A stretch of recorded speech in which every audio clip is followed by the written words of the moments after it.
प्यारे भाई और बहनों, जय सिया राम। पिछले अंश में मैंने आपको अयोध्या का अर्थ समझाया था, उसी को थोड़ा आगे बढ़ाते हुए मेरे प्यारे भाई और बहनों,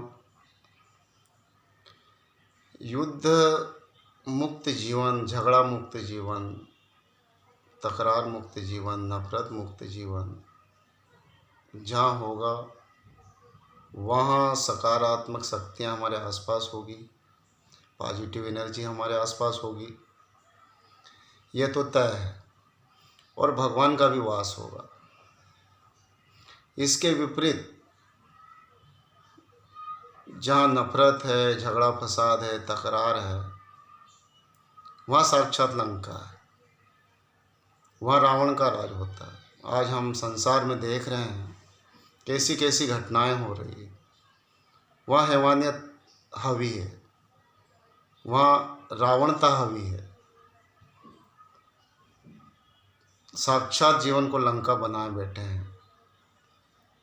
तो हमको एक अच्छे इंसान बनना है, और अच्छे इंसान जहाँ होगा वो युग अच्छा होगा।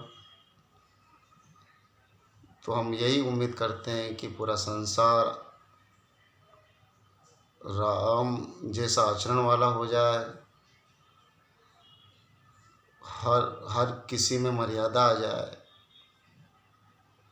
और ये धरती स्वर्ग जैसी हो जाए। यही हमारी मनोकामना है। और हम अपने खुद से शुरुआत करेंगे तो वो दिन दूर नहीं कि ये ज़मीन स्वर्ग बन जाएगी। तो बहनों और भाइयों, आपने सुना कि अयोध्या का अर्थ क्या होता है, युद्ध मुक्त, झगड़ा मुक्त जीवन। आज हम देखते हैं कि दो भाई आपस में 10 फीट की ज़मीन के लिए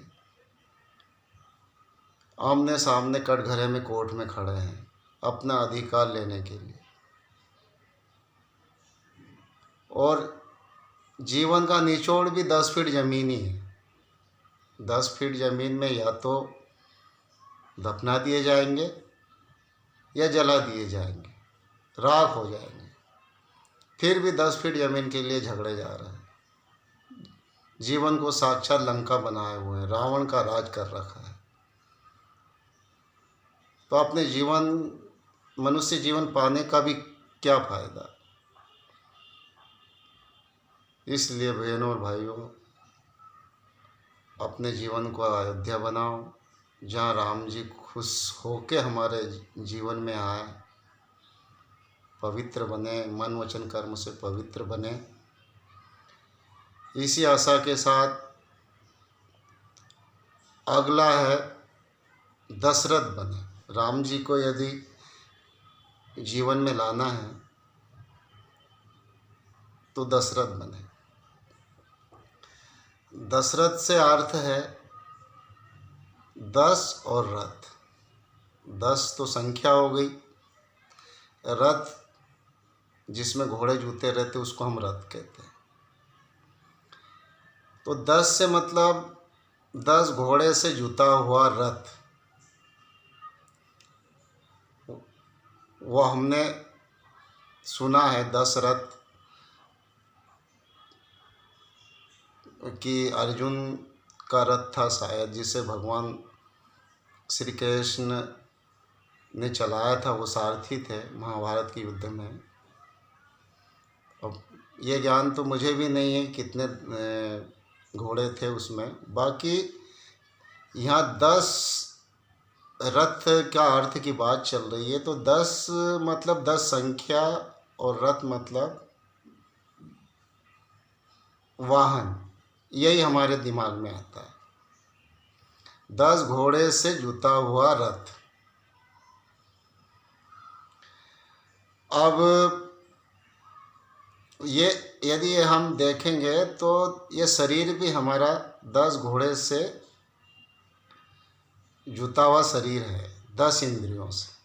इसमें 10 इंद्रियां हैं, और कोई इंद्रियां आँख कहीं और ले जा रही, कान कहीं और ले जा रहे हैं, नाक कुछ क्या सूंघ रही है, रसना क्या मांग रही है खाने के लिए। ये तो हर आदमी अपने अपने जीवन में देख लीजिए कि हम क्या कर रहे हैं।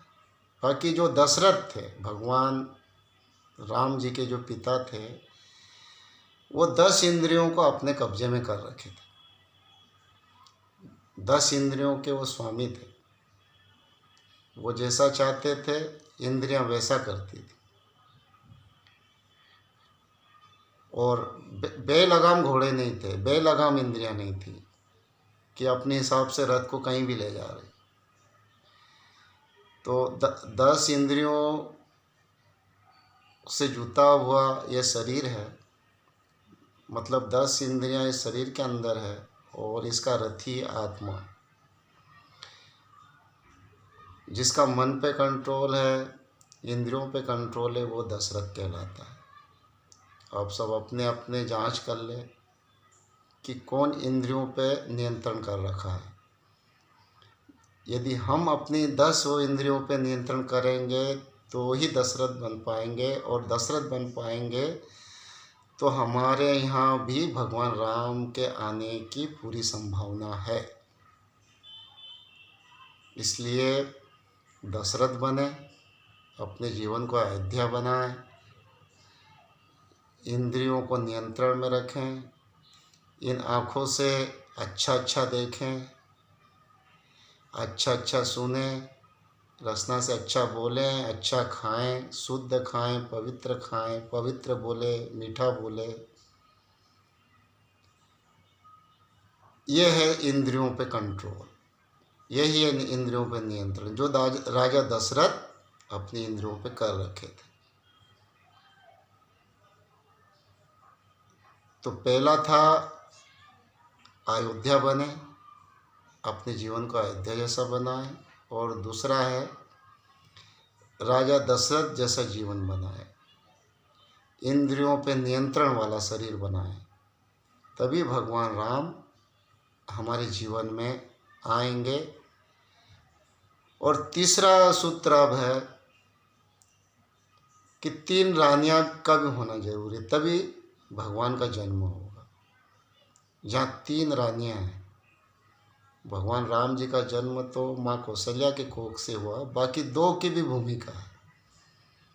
अब तीनों का अर्थ क्या है, ये मैं अगले अंश में आपको बताऊंगा। बहुत ही सूत्रात्मक कथाएं होती है भाई और बहनों, ध्यान से सुने।